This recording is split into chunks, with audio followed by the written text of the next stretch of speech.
Japan, a nation renowned for its precision, discipline, and technological powers, once stood as unstoppable economic force. In 1980s, it seems destined to overtake the United States as the world's largest economy. Tokyo was home to the most expensive real estate on the planet, and Japanese companies like Sony, Toyota, and Panasonic dominated global market. The world looked at Japan in wondering feelings, wondering how this island nation had managed such an economic miracle. But then the bubble burst.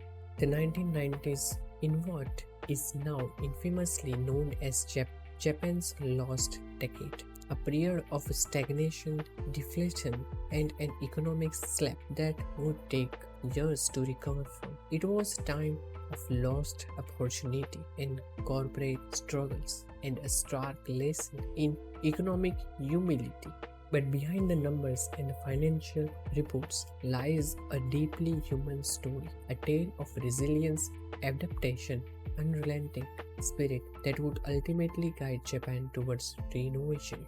To understand the lost decade, one must first understand the dazzling heights Japan reached before the crash. Post-World War II, Japan's economy experienced unprecedented growth through innovation, government intervention, and unique corporate culture. The nation transferred itself from the ruin of war into an economic powerhouse. By 1980s, Japan's economy was surging. Stock market were booming, real estate price skyrocketed, and Japanese banks freely loaned money at low interest rates. The Tokyo Stock Exchange rivaled Wall Street, and property prices in primary locations like Ginza and Shinjuku soared beyond rational limits. At its peaks, Imperial Palace in Tokyo was valued at more than all of the California real estate combined, a staggering statistics that reflected the irrational exuberation of the time. However, behind the prosperity lurked a dangerous spot. The economic boom was built on speculation, excessive borrowing, and a belief that price would always rise. Companies and individuals took massive loans, convinced that their asset would only appreciate in value. The government, eager to maintain the illusion of unstoppable growth, failed to grab these funds. Then the real struck. The bubble burst. A nation in free fall. In 1991, the illusions scattered. The Bank of Japan realized the economy was overheating, raised interest rate in an attempted to curb inflation. This move, though necessary, triggered catastrophic domino effect. Stock market crashed, wiping out trillions in wealth. Real estate price pumped, leaving banks burdened with bad loans. Once mighty corporations struggled to survive, slicing jobs and hollowed expanse plans. The financial sector, once the backbone of Japan's economy, found itself drowning in a sea of non-performing loans. By 1993, Japan's economy had entered a full-blown recession. Growth stalled and an airy sense of uncertainty settled over the country. For the first time in a decade, Japan no longer seemed invincible. The human cost,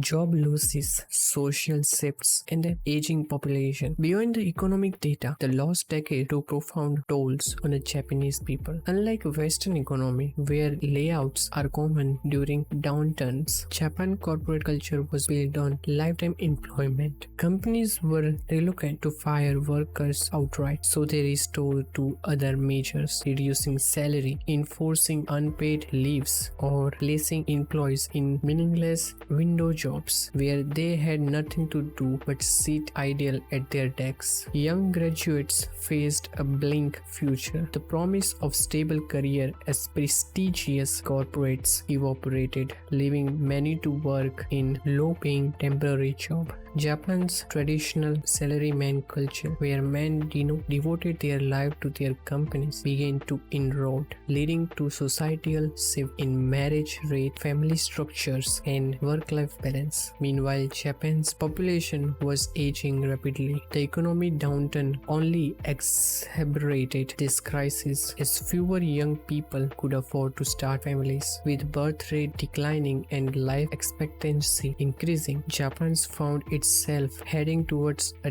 demographic nightmare. A government struggled to find a curve. The Japanese government tried to revive the economy with various strategies. Interest rates were slashed to near zero. Public spending increasing and bailouts package were introduced to keep struggling banks afloat. Yet recovery remained elusive. One of the biggest missteps was government reluctance to acknowledge the depth of crisis. Banks unwillingly to admit their losses kept leading to failing companies, leading to term zombie frame businesses that survived only through continuous borrowing but contribute nothing to economic growth. Japan's policymakers also hesitate to implement bold reforms. While Western economy often favors shifts painful correction, Japan opted for a slow, conversive approach. This reluctance prolonged the stagnation, making recovery painfully slow. A slow reawakening the path to recovery. The first sign of recovery began in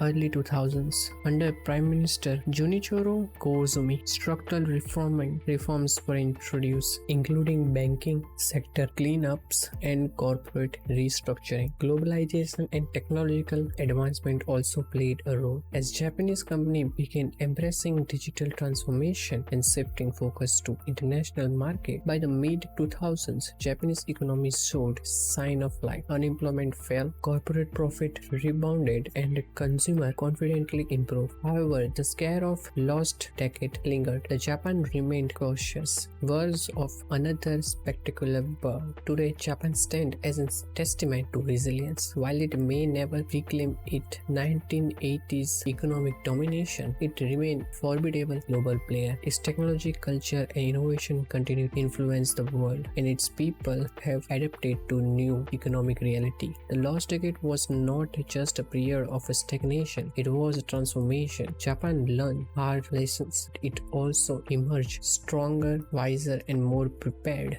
for the uncertainty of the future. And as the sun rises over Japan each morning, it serves as a reminder that even in the darkest time, there is always path forward.